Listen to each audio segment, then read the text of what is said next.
Hey guys, Zero here with another vlog review. This time I'm going to be talking about Ressha Sentai ToQGer, the series this time, not just the movie. The series ended about a month or so ago. I'm late to the party on this. I just haven't had time. I apologize. But yeah, let's talk about Ressha Sentai ToQGer. I love this Sentai. A lot of people were not loving it.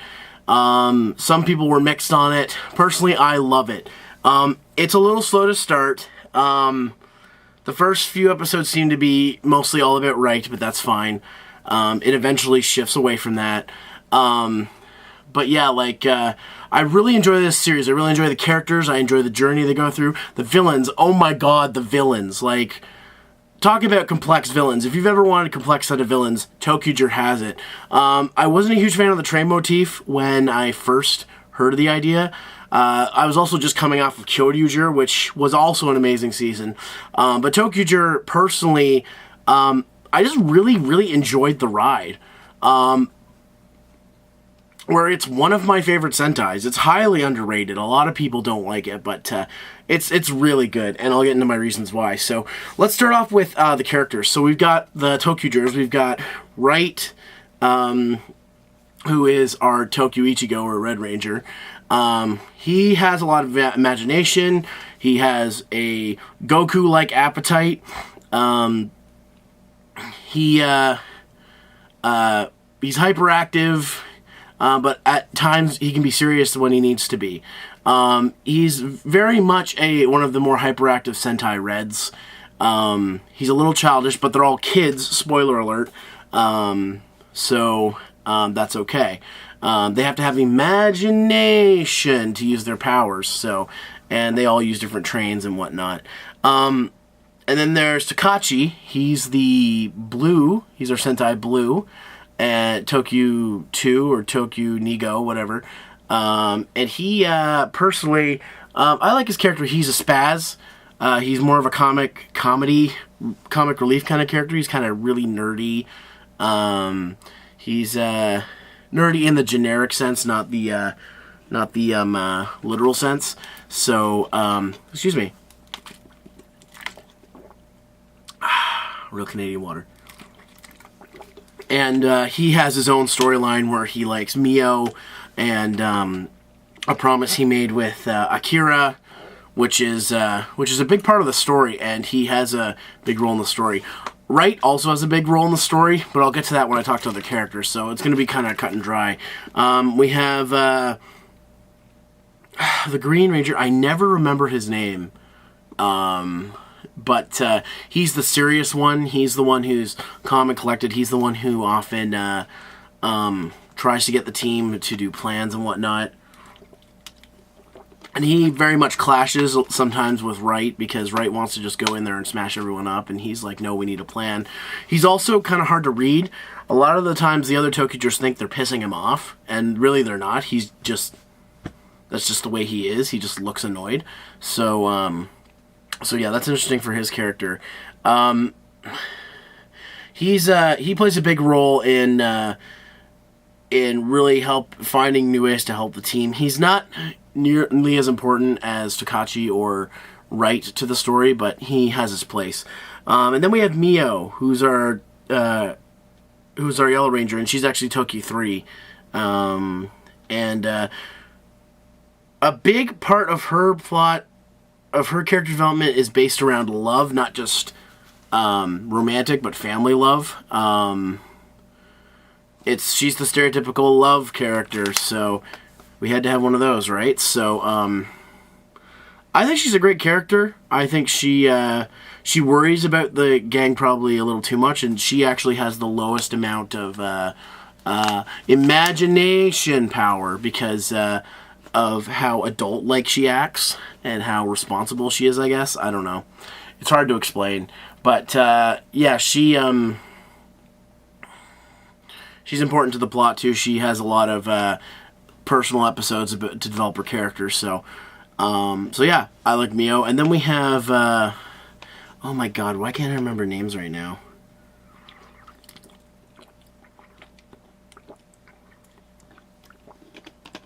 I'm trying to remember her name. the pink one, Tokyo 5.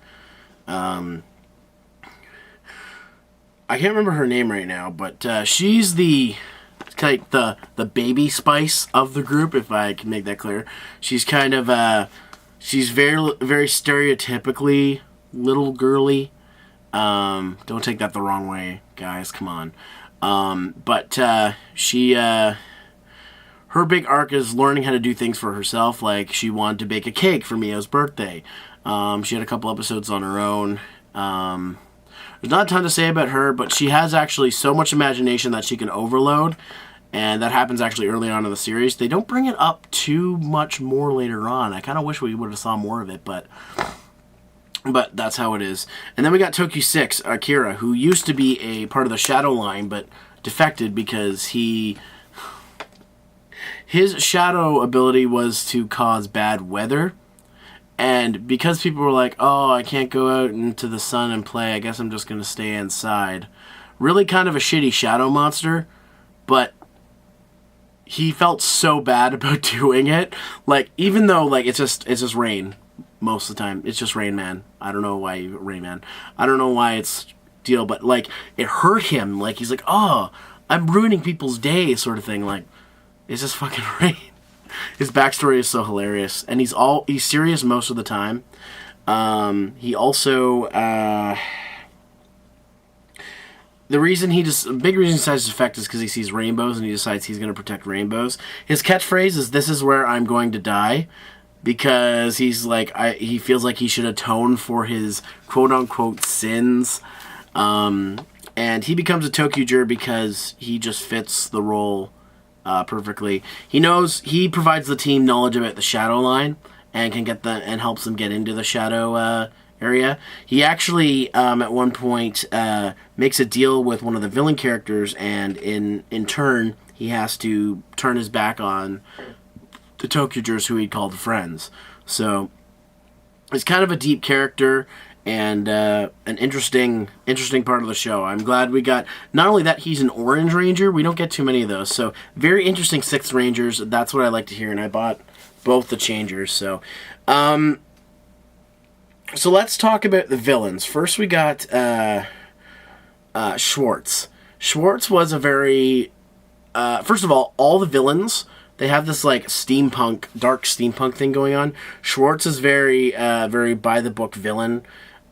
He's a general, but he believes in chivalry, which anytime these shows try to do a villain with chivalry, it's not really handled that well, but I think with Schwartz it is. He basically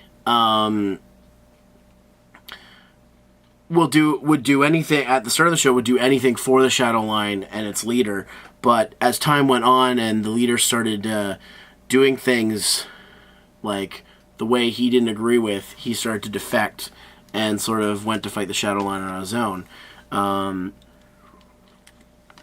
He also was not aware of Greta's crush on him, but he made sure he protected her because she was of royalty to the place. By the way, Greta, she's the one character. By the way, the first time I looked at her, I was a little freaked out, but I mean, I guess that's the point for her design. Greta was the character who she was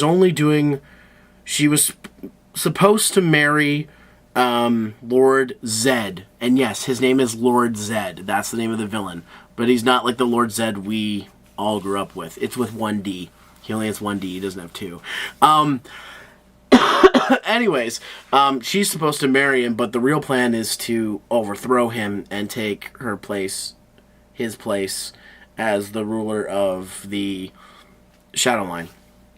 And she does for a little bit, and then things go awry, and she actually gets absorbed into Lord Zed. So her character role mainly comes as her big thing about Lord Zed is his love for shining, and she sympathizes with that because as a shadow monster, he needs to be in darkness to survive, but he wants to be in the light, but he can't. Now, people like Akira, the big question is, how can Akira live in the light, but Zed can't? Well, because Zed's the lord of all shadows, he has to be in shadows to survive. So it's kind of like a cruel fate. This is going into Zed, but eventually he does fully. He just fully accepts that he's going to be in the shadows, and that's his fate. And so that's how we get into later parts of the series. But I'll get to that. Zed is obsessed with shining because he believes it's interesting to him. It's not something he's used to. He's used to the shadows, and Right was his gateway drug, I guess you could say, into shining or the light. So as a villain, he doesn't really do much. When he does participate in combat, it's usually, just like most main villains, it's usually like over quick because he's so strong. He keeps evolving over time the more darkness he gains, so he always becomes more powerful. And then we have his other lackeys. We have the lady who trained him or whatever, and I forget, some old bitch, I forget her name. But she's just generic henchman, tells him about, oh, you should forget about the shining because it's bad and blah, blah, blah. And then there's the other general guy who looks like a Tengu. I forget his name. I'm so bad with names. He was loyal to the end. He was just a straight-up loyal villain, and he did not take betrayal lightly. And then we have Greta's mother, I can't remember her name, who had the plan to take over the Shadow Line with using Greta, but when that backfired, she just became a general lackey, and she was kind of used as a shield by the Shadow Line at that point.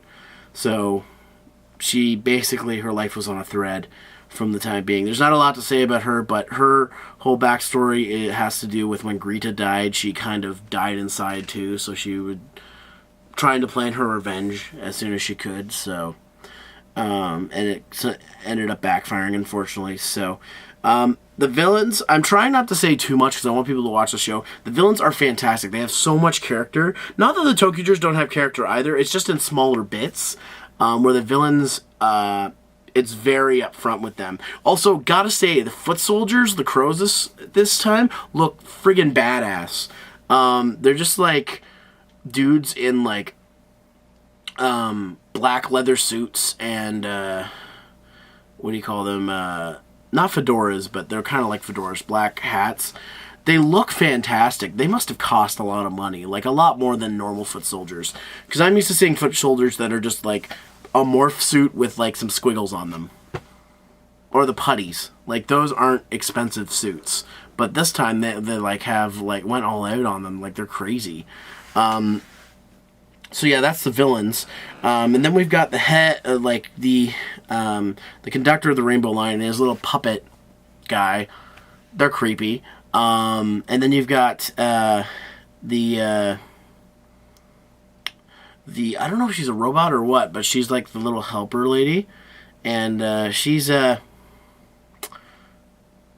of over sexualized, and she goes around saying "oh my" or whatever a lot. So I wonder what her whole point is, other than serving lunch. Yeah. The series moves on. It starts out pretty slow about the whole journey. The whole point is the town's been taken over by the Shadow Line, and the ToQGers got to take the Shadow Line stuff away from them, or stop them from making towns into Shadow. So, really, their entire the train motif is kind of downplayed. Like, it's still important to the plot, but it's kind of downplayed. I will say the freaking Megazords are awesome. I want the Megazord for this. One, because it looks awesome, and two, because the train parts of them actually work in the little Tokyo changer, and I have it.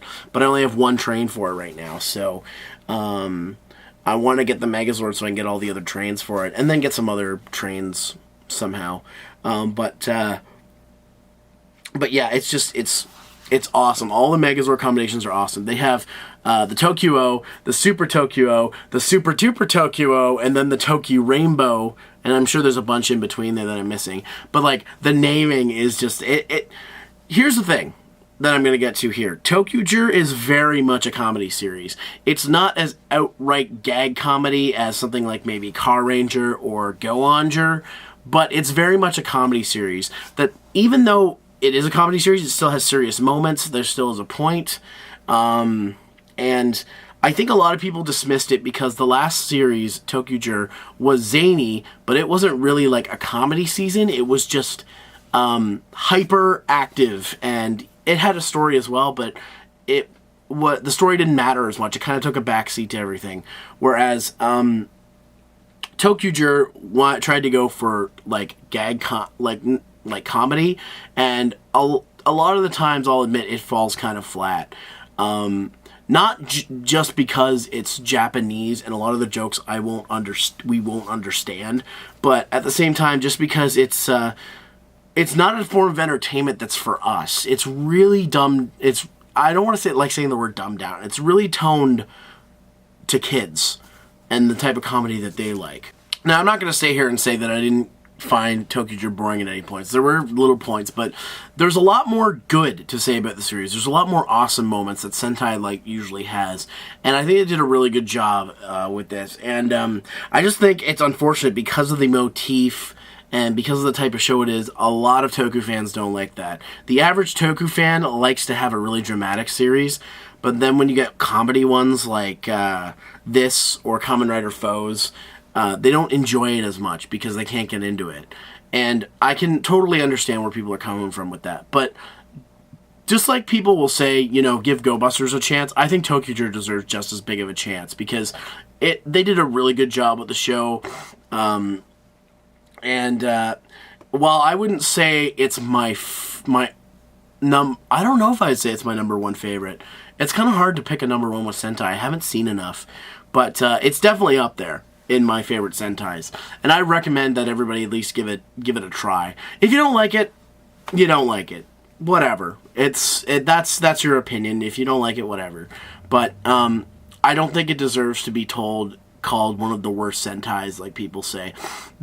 Trust me, there are far worse. There's far worse. And considering people overhype the shit out of G-Ranger, which is actually not that good. I think you can give ToQger a chance. Come on, guys, just a little bit of a chance. If you think G-Ranger is good, then you'll probably either hate or love ToQger. Why do so many people like G-Ranger? It's not that good. Okay, sorry, that's another rant for another time. Sorry, I just don't think G-Ranger's good. It's boring. But, anyways, that's enough for this whole thing. Thanks for watching my vlog. Go check out ToQger if you haven't. It's fully subbed by Overtime and TV Nihon. I'm sure there's other groups too. The only thing that's not out is the Kyoryuger ToQger movie, which actually the DVD for it just came out, so we're probably going to be seeing subs maybe by the time this goes up. Probably not by the time this goes up, but fairly soon. So I definitely recommend it. I've been watching a little bit of Ninja. It looks great so far. Here's hoping it's just as good, if not even better. So, thanks for watching, guys, and choo-choo, motherfucker.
That was terrible. Why did I say that?